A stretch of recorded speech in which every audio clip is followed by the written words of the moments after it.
Some people are not born with money. They are not born with connections.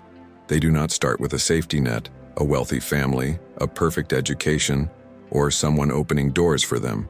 And yet, somehow, they build a life that looks almost impossible from where they started. They go from surviving to creating, from scarcity to strategy, from being underestimated to becoming someone other people suddenly want to understand. And the question is not only, what did they do? The deeper question is, what changed inside them? Because building wealth from nothing is not only a financial journey, it is a psychological transformation.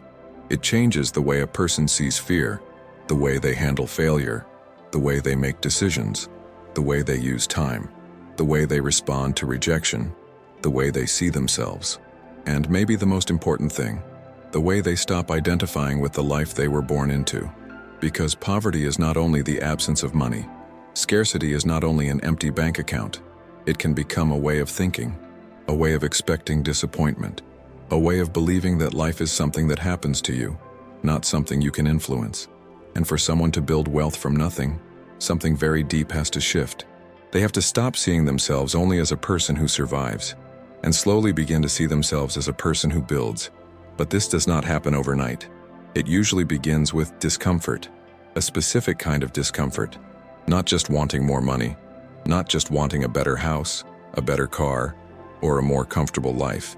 It begins when a person looks at their current reality and feels, I cannot keep repeating this. Not because they hate where they came from, not because they are ashamed of their family, not because they think they are better than anyone else, but because something inside them refuses to accept that their past has to become their future. This is one of the first psychological differences. Some people experience pain and become convinced that nothing can change. Others experience pain and begin asking, what can I learn from this? What can I do differently? What pattern needs to end with me? That question is powerful, because many people stay stuck not because they are lazy, but because they are loyal to a familiar identity, even when that identity hurts them.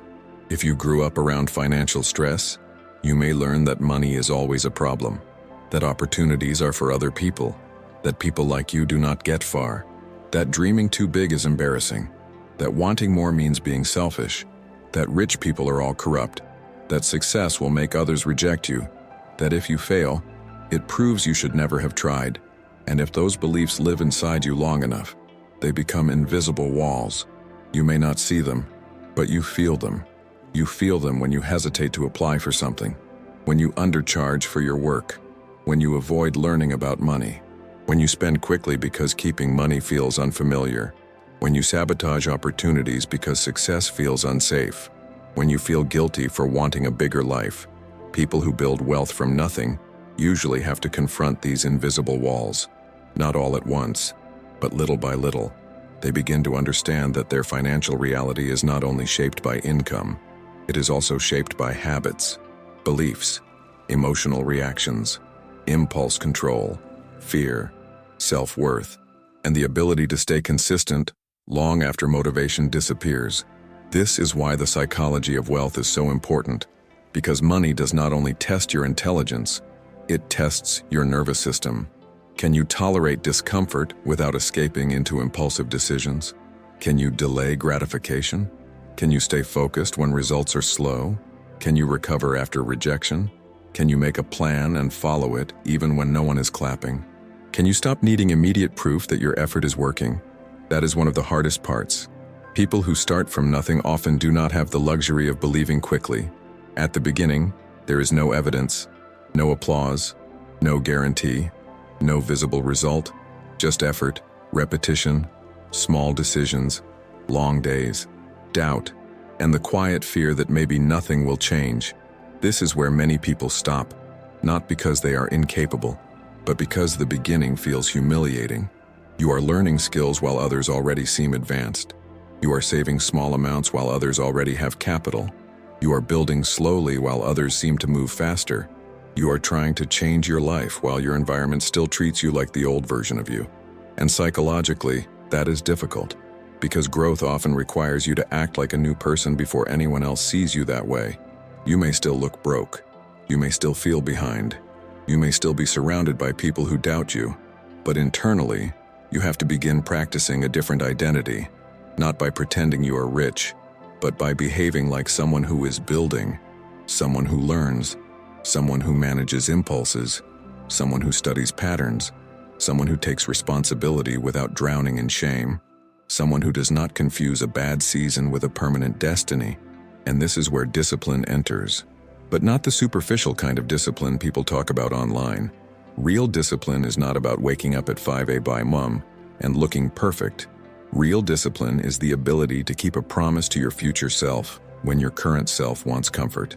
It is choosing learning over distraction, saving over proving, building over showing off, patience over panic. It is doing small, boring things long enough for them to become powerful. Because wealth is often built in boring moments. Reading when you would rather scroll, saving when you would rather impress, practicing a skill when nobody notices, saying no to short-term pleasure because you are saying yes to a long-term life. And this is not easy, especially for someone who grew up in scarcity, because scarcity can create a deep hunger for immediate relief. When you have lived without, spending can feel like freedom. Buying something can feel like proof that you are finally okay. Showing success can feel like protection from shame. And that is understandable. If you grew up feeling deprived, the first time you have money, you may want to use it to repair an old emotional wound. You may want to prove you are not poor anymore. Prove you are worthy. Prove you belong. Prove you can have what others had. But people who build real wealth eventually learn something difficult.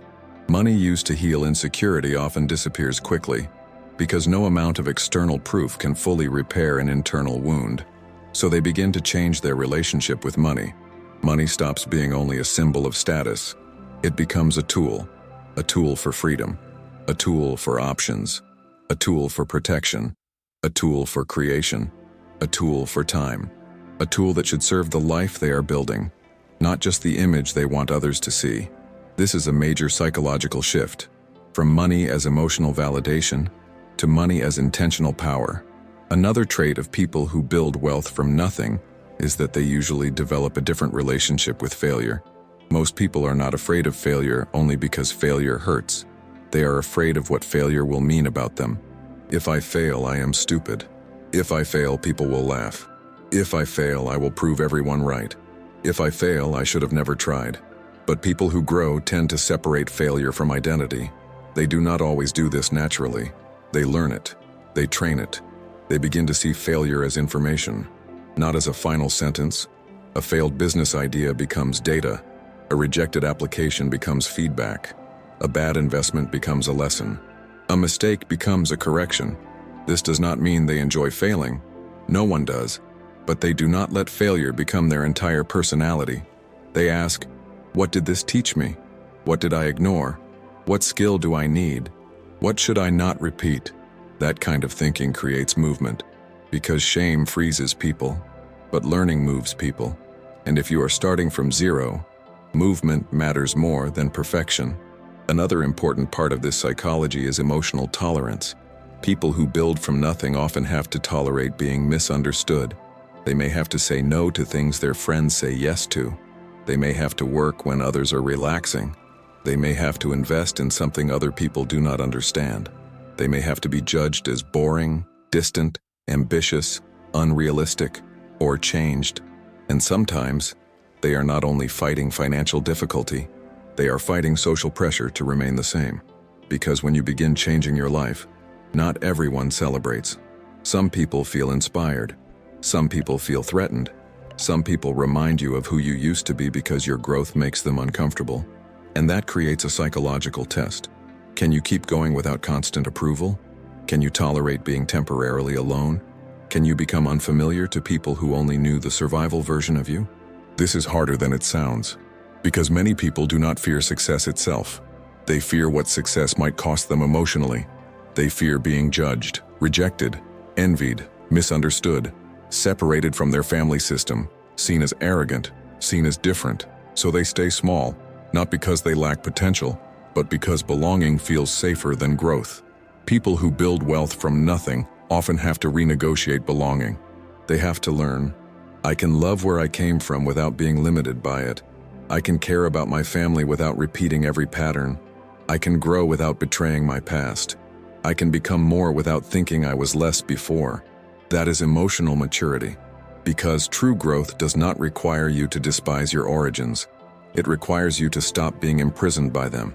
There is also another trait that matters deeply: the ability to learn. Not just formal education, but psychological openness. People who transform their lives tend to become students of reality. They observe, they ask questions, they study people who are ahead of them, they notice patterns, they become curious instead of defensive. This is important because pride can keep people poor, not the healthy pride that protects dignity, but the kind of pride that refuses to learn, the kind that says, "I already know. That would never work for me. People like me cannot do that. That is stupid. That is too hard. That is not for me." Sometimes those statements are not truth. They are fear wearing the mask of certainty. People who grow learn to question their certainty. They ask, "What if I am wrong? What if there is another way? What if I can learn this? What if the life I want requires skills I do not have yet?" This mindset is powerful because it turns ignorance into a starting point, not a shameful identity.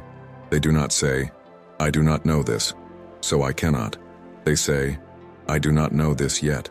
That one word, "yet," changes everything, because it keeps the door open. Another important psychological factor is attention. Where your attention goes, your life usually follows. If your attention is constantly consumed by comparison, drama, fear, distraction, and immediate pleasure, it becomes difficult to build anything long-term. People who build wealth often learn to protect their attention.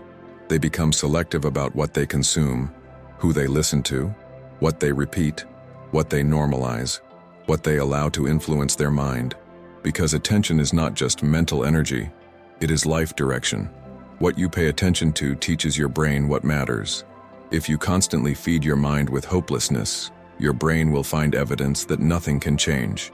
If you feed it with strategy, examples, learning, and possibility, your brain starts noticing paths. This does not mean positive thinking magically creates money. It means your perception affects your decisions, and your decisions, repeated over time, shape your outcomes. People who build wealth from nothing are often not lucky in the way people imagine. Many of them are simply more attentive to opportunities. They notice gaps, they notice needs, they notice skills that are valuable, they notice what people are willing to pay for, they notice where their own pain can become insight, they notice that a problem can sometimes become a business, that a skill can become income, that a small opportunity can become a door. And once they notice, they act, not perfectly, not always confidently, but they move. And this is another difference. They do not wait until fear disappears. They act while fear is present. This is crucial. Many people think confidence comes before action, but often, confidence is the result of action. You do not become confident by thinking about change forever. You become confident by proving to yourself, repeatedly, that you can do difficult things and survive the discomfort. Every time you keep a promise to yourself, your identity changes a little. Every time you learn something hard, your identity changes a little. Every time you recover from a setback, your identity changes a little. Every time you choose your future over your impulse, your identity changes a little. Wealth, in that sense, is not only built in bank accounts, it is built in identity. Before a person can hold a new life, they often need to become someone who can maintain it. Because receiving money is not the same as building wealth. Some people receive money and lose it because their habits, beliefs, and emotional patterns remain the same. Others start with very little and grow because their internal structure changes. They become more patient, more strategic, more emotionally regulated, more teachable, more aware of their impulses, more willing to be uncomfortable, more focused on systems than fantasies. This is why the psychology matters. Because if you change your income, but not your relationship with money, fear, time, failure, and self-worth, you may recreate the same patterns at a higher level. But when the internal structure changes, your outer life has a different foundation. Now, it is important to say this clearly. Psychology is not the only factor in wealth. People face real barriers. Inequality is real. Lack of access is real. Discrimination is real. Family responsibilities are real. Economic conditions are real. Health problems are real.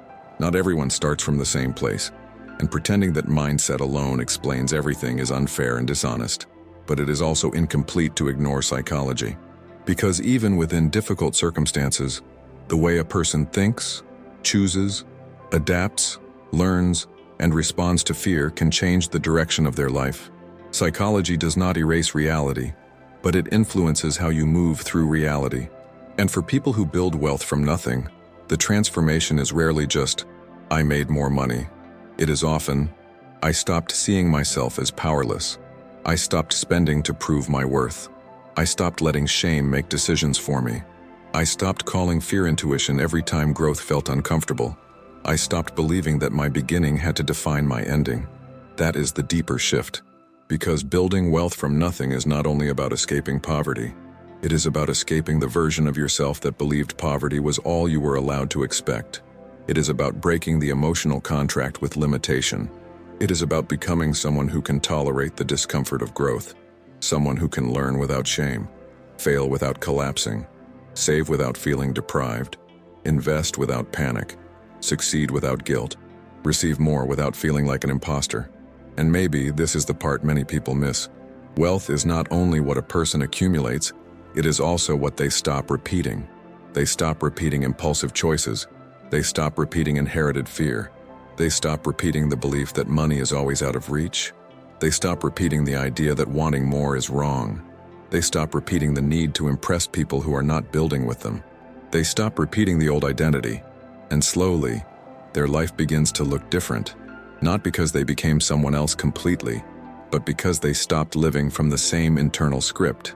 So if you are starting from zero, or from less than zero, remember this: you do not need to romanticize struggle. Struggle is not automatically noble. Poverty is not a personality. Exhaustion is not proof of worth. But your beginning does not have to be your psychological prison. You can learn, you can change patterns, you can build skills, you can repair your relationship with money, you can become more disciplined without becoming harsh with yourself, you can want a better life without being ashamed, you can honor where you came from without staying trapped there. The process may be slow, it may be uncomfortable, it may require sacrifices people around you do not understand. But every different choice is a small argument against the future you were told to expect. And over time, those small choices become identity. Then identity becomes behavior. Then behavior becomes results.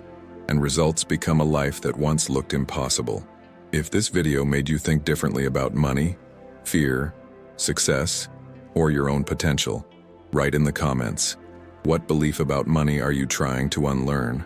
And if you want more videos about the psychology of success, behavior, emotional patterns, self-sabotage, and personal growth, subscribe to the channel.